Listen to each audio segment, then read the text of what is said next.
All right, well, Tom, thank you so much for letting me come over and speak to you. I thought I'd like to come over and see you in the wake of the autumn budget that Rachel Reeves announced on Wednesday. And there were two particular tax changes that caught my eye. One was the increase in the standard rate of capital gains tax from 20 to 24%. And the other was the inheritance tax change. Starting with the capital gains tax increase, that emphasizes, I think, how important looking at cars like these is now, because of course as passenger cars they're exempt from capital gains tax. So they're increasingly a good place to put your wealth with a view to long-term gain. The other point I wanted to mention was the inheritance tax change. There's now going to be a 40% inheritance tax charge on pension pots. And then if you're age 75 or over and you leave the pot to your children, they will pay 45% income tax. A total of 67% if you average it out, which is a huge hit on pension pots. Well, first, it's very, very good to have you here today. You're always welcome to call in. Sounds like we're going to have a little bit of a sales surge, or we should have a sales surge after Wednesday's budget. It's astonishing. Off camera, you were explaining to me, which I didn't quite take the time to consider on Wednesday, of how much of an impact this has had. So basically, people now who are putting their money into pensions, saving up all of their lives, when the day comes when they unfortunately are no longer with us, 67% is going to cost their kids to get the money in their hands. Exactly. Which, yes, so my business of collectible cars should definitely appeal to more people. Obviously there is no capital gains on the road cars that you've pointed out. On the race cars, I've always known it as being, is it a racing chattel? Yes, racing you're chattel? Absolutely right. The exemption from capital gains tax is on passenger vehicles. Yeah. So your Formula One racing car is not a passenger vehicle, obviously. But because it has a predictable life of less than 50 years, it's a wasting chattel, and therefore also exempt under a separate category from capital gains tax. Well, where do we start? What can I tempt you with today, Patrick? Please don't try and tempt me. My wife. That pension, you want to break that pension and stick it into something here.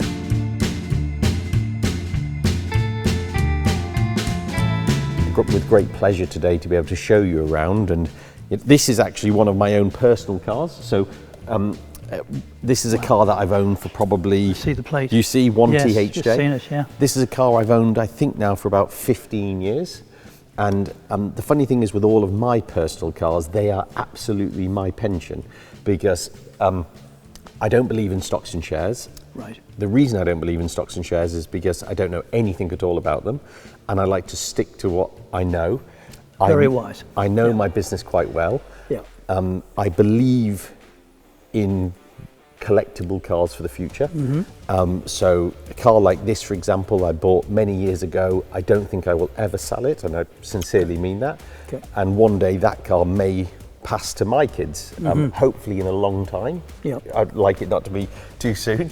Absolutely. But so that's a car for me, and since I bought that car, it's probably gone up something like probably 400%. Whoa. Capital gains tax free as well. Yeah, although as I say, I will never. It's your personal car. I really don't think I will ever sell that car. I absolutely love it. Yeah. And then other cars around when we walk around here, this 250 GTO is you should. I know you know your cars quite well, but to actually just see a real 250 GTO in the flesh is a privilege even for me. But this particular car has been a labour of love for 3.5 years. We bought this car 3.5 years ago, and then we sent it back to Maranello. It's a very famous. I think you've done a video. We've done a video on it. Really interesting. And what you did. Yep. And reunite the car with its original body, and then we took it to Pebble Beach, and it won is class in Pebble Beach, and we can see the rosettes in the back. So yeah, that would be the highest end of the collector car world. So really, there is nothing that's more expensive than a 250 GTO that anybody could possibly buy today.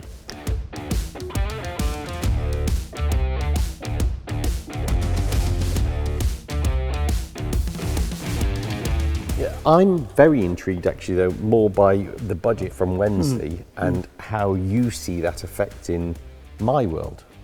Well, I can only think it's going to make your world more interesting, and it's going to generate much greater interest in purchasing these type of vehicle. Why do you see, for what reason, in layman's terms, I'm understanding this correctly, where you would just say, because enjoy the money yourself whilst you're here. Yeah. Because when you pass away, not only do you have to pay 40% inheritance tax, but you've also got to pay another 27%, where on a car, if you left a car to one of your kids, it would just be the inheritance tax? The 40%. Yeah. So coming at it from the inheritance tax angle first, and we'll cover off the capital gains in a minute. A consensus is already beginning to form around the inheritance tax change in the budget, with the 67% hit potentially, and I think that change comes in 2027. If your pot's going to be hit for 67% tax, then for goodness sake, spend it, enjoy it, and if you're passionate about these sort of cars, perfect.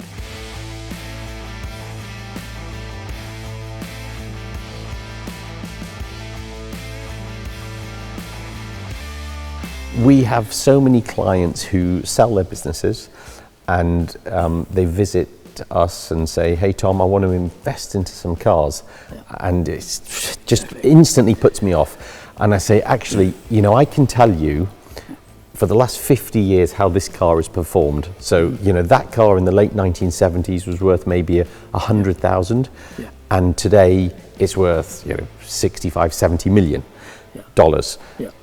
So, you know, and I can predict over the next 10 years how it may get on, but there's no crystal ball, and it always scares me to death when people come to me and say, I want to invest with you, Tom, I want to, you know, you spend some money for us, and I say, no, you should buy from passion, purely from passion. Totally with you on that. But be responsible, and I always say that if you buy the best of anything, my motto is that we only sell the very best cars.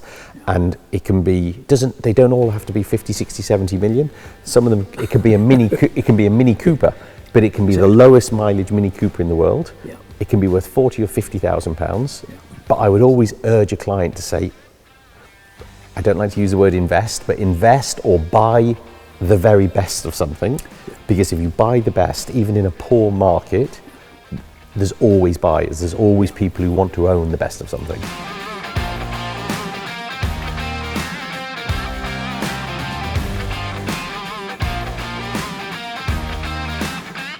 For me, if you ask me what was a good bet, apart from the fact of those great 1960s Ferraris, you have the collector car market, and then you have the Ferrari market. It's completely different. The Ferrari market, that is the litmus paper of the collector car world. The 1950s, the 1960s cars will always be desired. They're a timeless design, they're a phenomenal car to drive, they're eligible for all of the great events in the world. But if you actually said to me, what do I think is going to perform best over the next 10 years or so, these modern supercars, even though they built 1,300 Ferrari F40s, actually a touch over 1,300, but they appeal to every single demographic of buyer. So from a young guy that's just made his money, this is still the poster car, the raw supercar. The trophy car to have. And then an older gentleman will also appreciate the fact of an F40 is a very important car in Ferrari's history.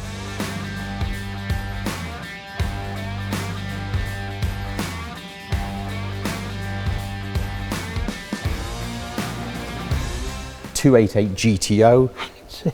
Why the Ferrari market is the litmus test. Of the Ferrari. Highly specialised. Of the Ferrari supercars, all Ferrari supercars, so the GTO, the F40, the F50, the Enzo, the LaFerrari, they are all very much a safe place to put your money and, Yeah. you know, Store your wealth. store your wealth. Capital gains tax free if you're not trading. Yeah. GTO, this was the first of all the Ferrari supercars. They only built 272 of them, so 272 V1300 for an F40. For that reason, they are more valuable. Yeah. Supply and demand, this is a £3.5 million car. I personally think, so that's maybe 3.5 million, and you look across to a Ferrari 250 short wheelbase, which is £7 million today. So this is sort of half the price of a short wheelbase, but they made 272 of these, and they made circa 150 short wheelbases. Wow. And I think over the next 10 years, with more younger people that's coming into the market, Yeah. I actually think we're going to see the price of these catch up more Yep. to the short wheelbase Yep. than where they are at present.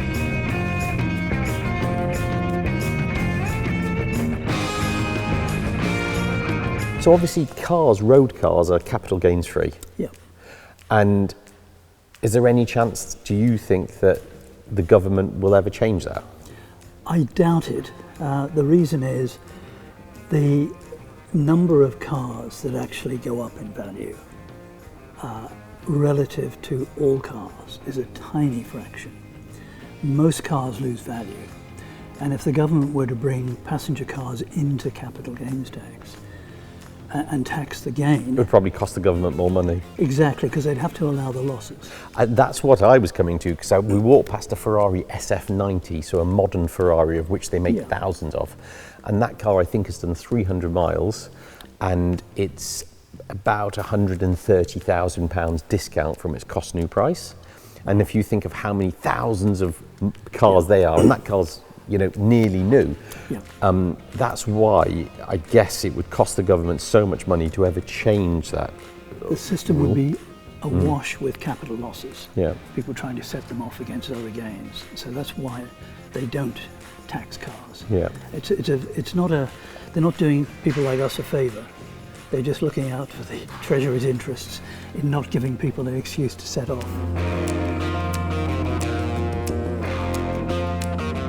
These cars, for me, Formula One cars, I think the thing that we should get onto is they are still way undervalued. A Formula One car, if you think of how many people it takes to put two cars on the grid for a season, and how the development in Formula One eventually finds its way into the road car world. Exactly. And it all starts from Formula One, the innovation that's involved in Formula One, and the histories that they make. If you say that this is the car that Niki Lauda drove to victory in Monaco, this is the car that he won the 1975 World Championship in, this is the car that he won 6 different races in, that's the car that Damon Hill won 3 races in. Okay. That car came second to that car on 2 different occasions. You think about the value of them today, which they're a lot of money, but actually comparing it to road cars, that 250 GTO over there might be worth circa $75 million. These cars are not worth $75 million today, but for me, this car should be more valuable than that car. Like this, absolutely, the history of this Because of the car. provenance. If you could ever compare cars to art, modern sculptures, the synergy that's there is nothing closer to art for cars than Formula One cars.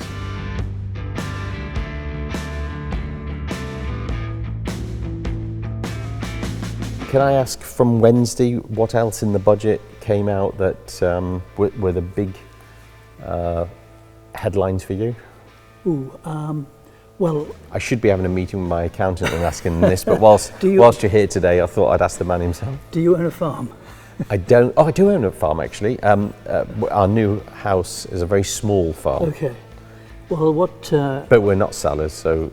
All right. Well, what's happened with farms is that working farms were completely exempt from inheritance tax. It could be passed on to the family, free of any inheritance tax.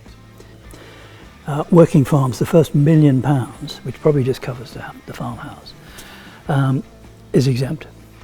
But the balance is hit at 20% inheritance tax. And there's a lot of anger about that amongst family farmers.